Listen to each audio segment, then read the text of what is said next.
Welcome back to the Daily Basketball Podcast. Today we're doing something a little bit different. We're gonna quickly run through the a few of the trends that we've seen in the summer league, and just get a few thoughts from these lovely people if they'd like to introduce themselves. Yeah, I'm Osher Malik. Great to be here. Thanks for having us, Levy. Um, it's absolutely I've been long time, first time, long time. So great to finally be on. Thank you for coming. Thank you for coming. What's up? I'm Osher's brother. I'm Alex, and that's why I'm here. That's all that got me on. Uh, some people claim nepotism, but they're also my first cousins. But it's not important. It's fine. It's fine. Yeah. Um, I want to just jump right into it. I want to jump right into it. I want to get your guys' thoughts on Cooper Flagg. How do we feel about him? Do we feel like the summer league play, the first game against Bronny, a little bit shaky at best. What do we feel? Do we think that he's going to be number one talent worthy? Trying to post up Bronny and felt was probably the clip of Summer League for me. That was just that's gonna be a joy to relive on Instagram and Twitter for probably the next 15 years. Um, but yeah, I'm going pretender. I think his offense has looked pretty good so far in summer league, but he doesn't seem to he doesn't seem to really have it. If you're talking about legit NBA kind of scoring on one, so I'll be interested to see how this goes. But for my expectation, I think he's going to struggle to adjust in the league, kind of like Chet in finding his offense. I think that might be one of the wilder takes that I've heard in a while. We watched a guy go to Duke and absolutely dominate the game on both ends of the floor. He's gifted to the Mavericks in exchange for Luka Doncic in a clearly rigged lottery, and you think he's not going to be good. I think it's clear that he's a three-level scorer. I think he shot phenomenally well from three at Duke, obviously most talented team, but can get to the rim, can score at the rim, crazy athletic. He hides it because he's wearing a t-shirt sleeves, so nobody thinks he's athletic, but he is. Wildly athletic player, three-level scorer. Obviously, you don't want him taking too many mid-ranges, but he does sometimes gets lazy because he can't post up guys like Bronny. But I think the offense will be there. I think he'll be an 18 to 20 point scorer in year one, assuming that the Mavericks are a reasonable team. And after that, I think he'll take off and he'll be awesome defensively as well. So crazy take on your part. Yeah, I think there's a lot of comparisons for what Cooper Flagg could be eventually. Um, the one that in watching him, I see the most again as a very expert level analyst. I see a lot of Jason Tatum style game, maybe a little bit better on the offensive end consistency wise.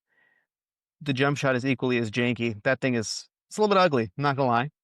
Um, but his defense is there from the start, and the second game you kind of put it together a little bit better. So much so that the Mavericks, by the way, shut him down for the rest of summer league. Okay, that's big. That's big. Just kidding. He's the first top pick to ever get shut down for the rest of summer league. I feel like Zion is in that Important to camp. get that load management practice early in the summer. I feel like all of them are after getting 30 after scoring 30. That's it. You've done your job. Time to Well, let somebody who will never ever see the court play. well, it's a perfect transition because are you saying, and this is our second contender pretender style player here, Bronny James? Are you saying that Bronny James stopped Cooper Flagg from scoring 31 in Stop the it. first game? S- s- Stop it. Stop it. And come on, Bronny James. Uh, he's looked a little more fluid, but yeah, like what you expect out of a second year player who's just played, a whole year in the G League. You know, that was at least like kind of his first year because he didn't play that much in college. But um, this this just it's ridiculous. I almost feel bad for the kid at this point, but let him get 14 points on horribly inefficient shooting in summer league games, and ESPN will be happy to talk about it for the next 2.5 months until football comes back. You know, I would say it is kind of a joy, though. This is a conversation that happens in workplaces all around America. Is the boss's kid actually reasonable at his job? So it's kind of fun that we can have it on such a large scale here. Yeah, I feel like Bronny James in this instance took on. I don't know if you guys remember this because I don't know how much you watch the summer league. I keep doing that. It's bad because summer league is more Basically the Washington. same thing. Yeah, yeah, Cooper yeah. Flagg's now resting. BJ Edgecombe is out. All the top picks are gone. No, he's playing It's today. the He's G playing League. today. VJ's playing today. Oh, he's back. He's As of the back. He's 15th of practicing July when we're returning from recording this. injury. That's the most important skill on the Sixers is returning from injury. Wait, hold on. I wanna save VJ for a second, but I feel like if you guys remember when Lonzo had his rookie season and Patrick Beverly was just out there bullying him, I feel like Bronny just did the same thing to Cooper like earlier this or last week. Like it was just like it wasn't like a welcome to the NBA style moment, but it was just like Bronny being like, I'm just gonna physically attack you on the court and make them have to whistle me. Like it was, it was I don't know, it was fun to watch at the very least. Maybe Stephen A isn't as visceral in his attack on Bronny James this coming year. We'll see what happens, but but maybe it adds some fuel to the fire. We'll see. We'll see. Bronny is definitely right that defense is his key to staying on the floor in the NBA. Yeah. And no more of those step back threes, Bronny. Come on. Come on. That's not what we're watching you for, man. And also, Nothing we're like not six watching foot you. one. Nothing like 6'1" and a little out of shape to stay on the court with defense. He's gonna have to work on that a little bit. Definitely has good people to help him with it, but I don't know for him. Listen, I G don't know. League legend. I heard he might be the new lead guard for the Dallas Mavericks when LeBron gets traded. Anyways, VJ Edgecombe, speaking of which, a little bit earlier, returning today, currently playing, so we can't discuss that. What are you guys' feelings on VJ Edgecombe? He had a ferocious first game. He matched up against Ace Bailey, who was contemplated as the number 3 pick overall. What do we feel about him? I had a big debate at work about this, and I am huge on VJ Edgecombe as an athlete. And I think that if you talk about what you can add to the Sixers, when you say that they have Tyrese Maxey, who's a ball dominant guard, you have Paul George as a wing shooter and defender, maybe a little bit of a corpse, but still he's Paul George, and Joel Embiid, who can dominate in the post and shoot threes if you leave him open. You add a crazy, ferocious, athletic wing to that mix. He could be the difference maker that actually takes the Sixers over the edge in the East with how bad the East is this year and how many injuries there are, having a ferocious 3-and-D guy that's going to give you everything on a team that gives you nothing so often, I think he could really help that team. I totally agree with that take. I'm a big fan of VJ Edgecombe coming in. I'm not sure that summer league scoring is the best the best Measure. the best measure or the way his game is going to translate in the future. I don't know that he's going to score 30 a game or even score 30 more than a handful of times this season. But he is, I'm very excited to watch him play. And there's definitely a reason he was drafted third. That guy is a dog. Yeah, he plays in his couple times playing here in summer league. He plays at a different speed, kind of, than I feel like a lot of other rookies when I'm watching them play. He doesn't have to get to his shot in terms of like he's unsure about stuff. He's very confident off the bat, and he's just a crazy, crazy athlete. The only problem that I have is you mentioned wing, adding a wing to it. He's 6'3". He's He plays bigger. He's listed at 6'5". if that's He also true, played huge on Baylor. He was everywhere. he's listen. He's He was again everywhere in those games. explosive athlete. I just feel like in terms of how many ball dominant players they have, again, when healthy, which isn't going to be because Paul George also, they just announced that he had another knee surgery after doing a workout and then getting injured a couple days ago, weeks ago, who knows? Everything's cloak and dagger with the Sixers. I actually think that VJ Edgecombe has potential to win Rookie of the Year just because of how complete his game is, because of how much of a high motor he has, except for the fact that I think that there's 2 people on the depth chart ahead of him. Like they want Jared McCain to get shine this season. He played very well as a rookie last season before he got injured. And Tyrese Maxey, I don't think he wasn't an all-star last year, but he was putting up some good numbers and he like had a much improved game. So we'll see. But I agree with you. I think that he's awesome. They might have the most healthy talent in the East. If you think about it, I'm not just judging this based on a couple games of summer league. But looking at what he is as a player, I mean, they have scoring, they have strength, they have defending. The East has nothing. I mean, you've got Miles Turner and Giannis who are going to try to figure it out. You have the Knicks if the new coach can unlock the offense, but not much there. Not a lot to compete with. Yeah, I think if Joel can I don't know, figure out how an operation not to, take out the bone or whatever, the apple that's stuck in his stomach without the buzzing and all that stuff. Um, I think that They this just got to team, rest him till April. They just got to keep him on the bench until April. Don't take him out. Pay him $44 million, $50 million. Take him out in the playoffs with Paul George. Let him get warmed up in the first round against some overachieving Cavaliers team. If you're the 7 seed, and then you'll play some real teams as you go down the stretch. all right. So let's talk a little bit about the Jazz. There's a three-pronged approach here that I want to take. Kyle Filipowski, notoriously Alex's favorite player, of Mormon pride, perfect for Utah, not Alex, Kyle Filipowski. Um, he's performed pretty well on offense. His defense is absolute, dude. I don't know if I've ever seen anybody slower on a basketball court. Honestly, he's got and no defensive I instincts think at he's all. averaging 8 fouls a game. Yeah, which I don't know. For the average listener, if for some reason you're unaware, you can't do that in a regular basketball game. For some reason, summer league is fine with it. But I don't really know what that is. But he's put up 30 points twice in the summer league. His offensive game looks much, much more complete, and it's a player that you would potentially want next to Larry Markkinen and Walker Kessler. He can utilize his size pretty well, and whenever Walker Kessler is out for whatever anonymous reason, it gives them maybe some spacing and some size.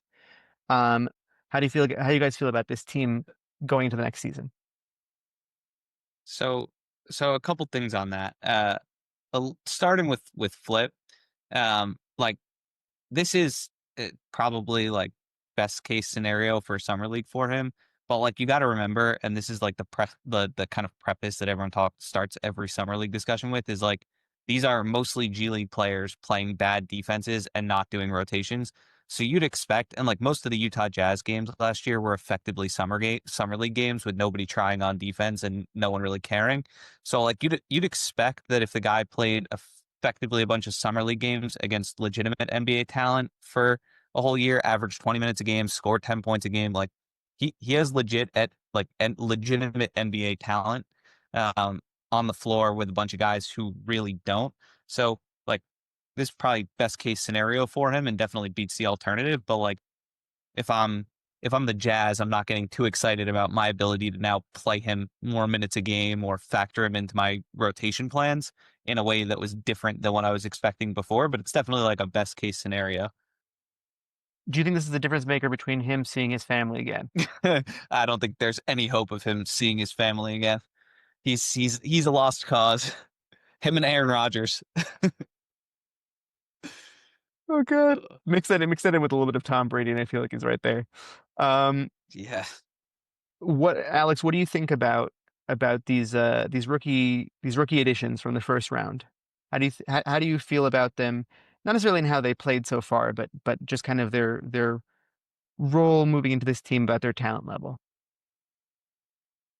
In terms of just the Jazz Yeah. here, just Walter Clayton and Ace Bailey. I feel like you're never going to count out what Danny Ainge thinks. And Danny Ainge bringing Filipowski to Utah 2 years ago was a stroke of absolute genius, and you couldn't put him in a better place.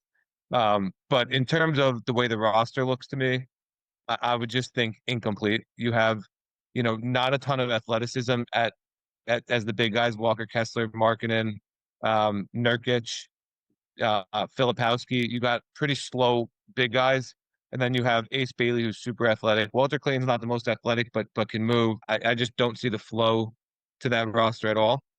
Um, so I would say it's incomplete in some capacity.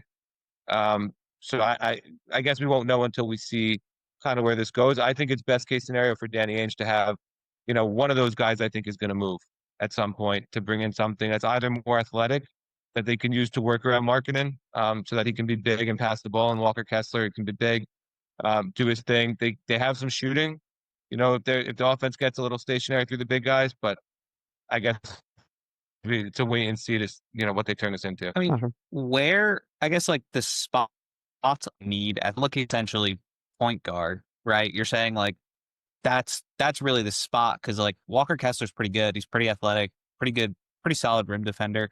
Um, Laurie is Laurie. Ace Bailey is 6'10" and a legitimate athlete. Like he is. Uh, this is sort of a hot take, but I think he can and will be the best scorer in this draft. Um, if he doesn't spend his entire career pouting like he did at Rutgers, where he was Steve Peichel put him in the corner and told him to wait until Dylan Harper ran a pick and roll. And he really did not like that and just sat there pouting Trey Johnson style for most of every single game until he touched the ball. And the second he touched the ball, he shot it Michael Porter style. So it was pretty, it was the Rutgers season last year was atrocious. And incredibly frustrating. I'm a Rutgers grad, incredibly frustrating given the expectations going into the year. But I'm still super high on Ace Bailey, and I think the fact that they have a lot of shooting around him, they have some rim protection around him, they've got guys around him outside of that point guard spot where you have a guy who really like kind of stirs the drink.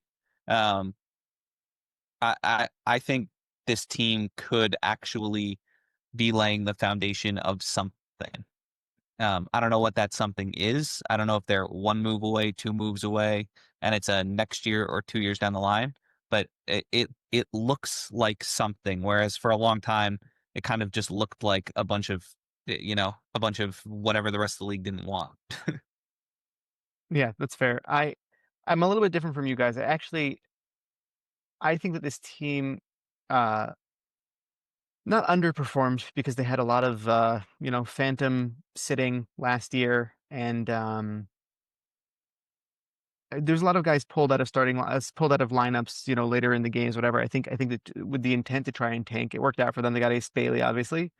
Um, but I think that this team is actually going to be better than a lot of people think. I think they have a lot of talent and a lot of Will Hardy is like I think a very savvy coach. I think he put them in a lot of positions last year to for certain players to excel. Like I think of Isaiah Collier specifically because for him to be cut out with the niche of a playmaking guard, like is just it's just wild to me because he really struggles with everything else. So for them to be able to find that in a pro of his game throughout all that. But the rest of it, I'm going to try to save for kind of the preseason,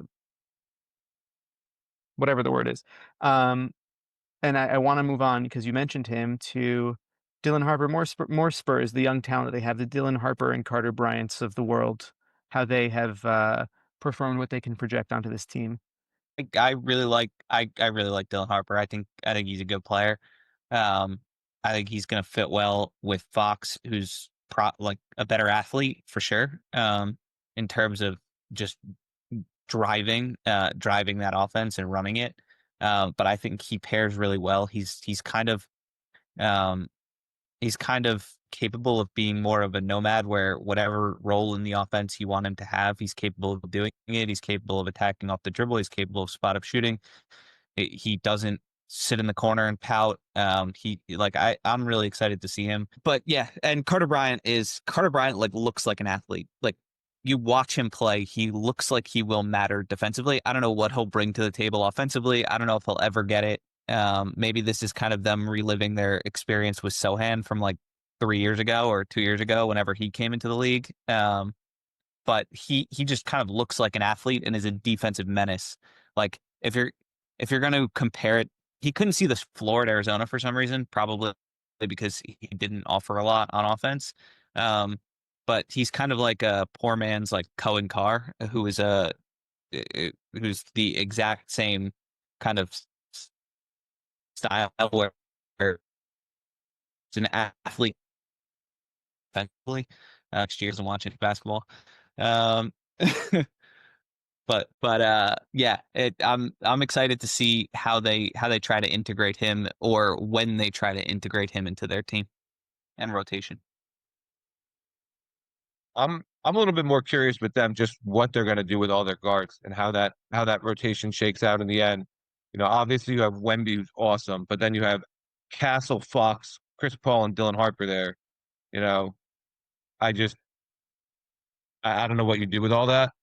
I mean, Chris Paul will probably be gone, but who knows? Who knows what they'll do?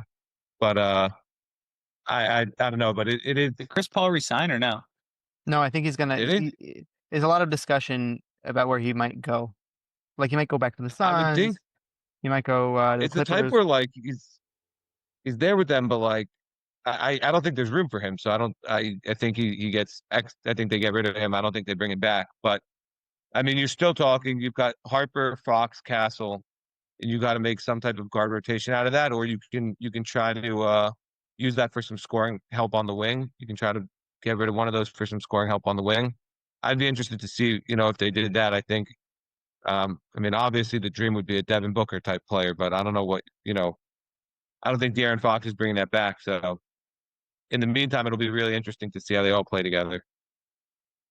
In a way, um, when the Lakers were trying to build that team around LeBron, and he was like, "I prefer people who know how to do playmaking." And you're like, "Okay, LeBron, whatever you want. It doesn't really win you basketball games." I think that the Spurs could do that because they have the alternate pieces that help it out in between, like 3-point scoring when they need it, and they have the big man presence inside with Wemby, obviously. Um, I think that they could be essentially what the Nets hope their team of all playmaking players could be. Like I think that this Spurs team has the chance to do that, and they also play like that style of team basketball. So I think it might be Yeah. more effective. The other advantage for the Spurs here is that they just don't have to defend inside at all when Wemby's on the court. So you can play three guards and let everybody have them just blitz the 3-point line, close out on the shots. If they get shot over and the other team scores, great. But step inside the 3-point line and you can either have a mid-range jump shot or you can try to lay up over Wemby. Good luck. So it Yeah. does give them some chances to do things other teams can't. I agree with Wemby being a cheat code. It's not fair.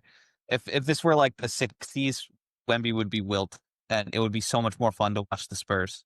He'd be scoring 70 points a game and have 35 rebounds, and it's just unfortunate that we have to watch a team play basketball instead of just shoot shots. Okay, so moving forward, I want a yay or nay on this. We don't need to go more in depth than that. The Nets, their approach as a team is that their team is now going to be Jason Kidd without defense. Yes or no? The whole team.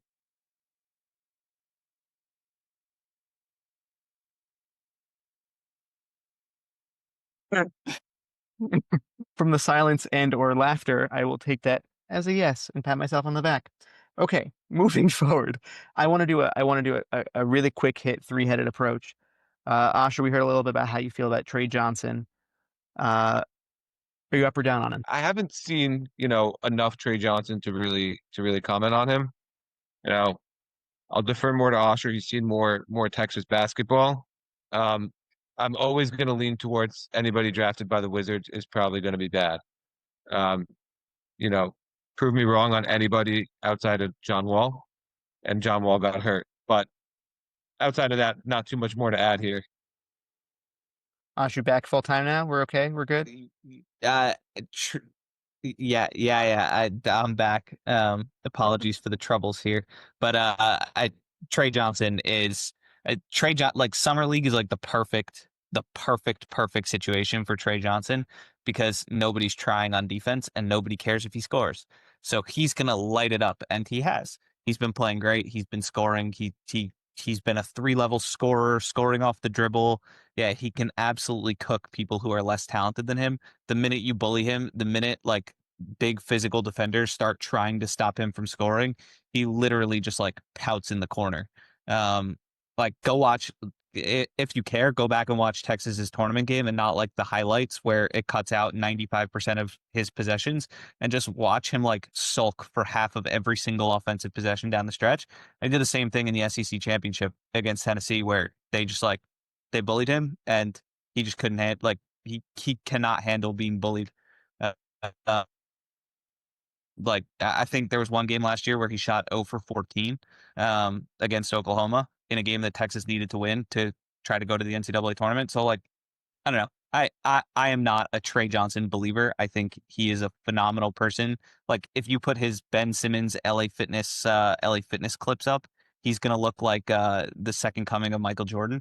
And then if you put him in a gym with people trying to actually stop him, I think he's gonna struggle a lot.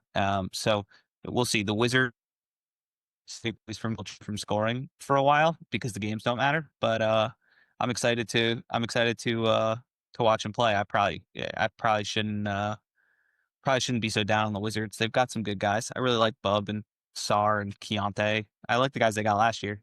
Um, so maybe they'll be better this year. So what I'm getting from all of that is that a lot of your college basketball watching career has been a lot of sulking and pouting in a lot of corners.